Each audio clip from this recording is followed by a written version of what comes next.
دوستان سلام. یه سری از دوستان اومدن پرسیدن ما چیپ جدید خریداری میکنیم ولی جاش به اون چیپ قبلی نمیخوره. این چیپ قدیمی میشه قشنگ میشینه رو لبه، ولی چیپ جدیدی که میگیریم با اینکه وات همه چیز مثل همه ولی این توش میافته جا نمیگیره. بعد چیکارش کنیم؟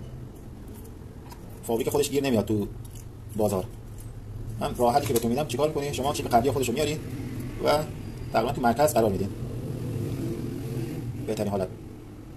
و با یه دونه پیچ اینو مهارش میکنیم. یه دونه پیچ پیدا کنیم. یه دونه پیچ داشتیم. پیچای یه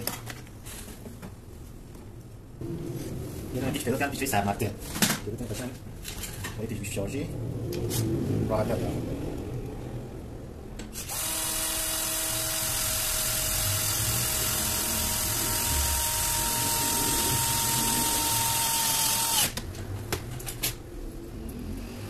با یه دونه پیچ اینو مهار میکنیم و میذاریم. این سیماش هم عقبی داره بلند کردن که بتونم برش کنم.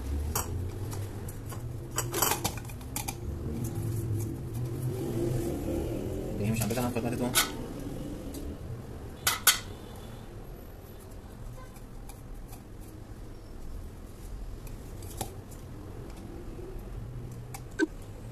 اینم از این اضافه هاشو میبریم داخل.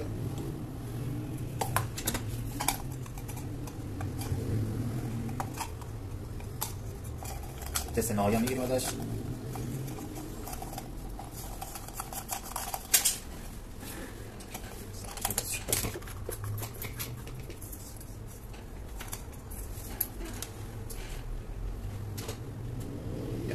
این فابریک اینو در پوش میبندیم خدمت شما.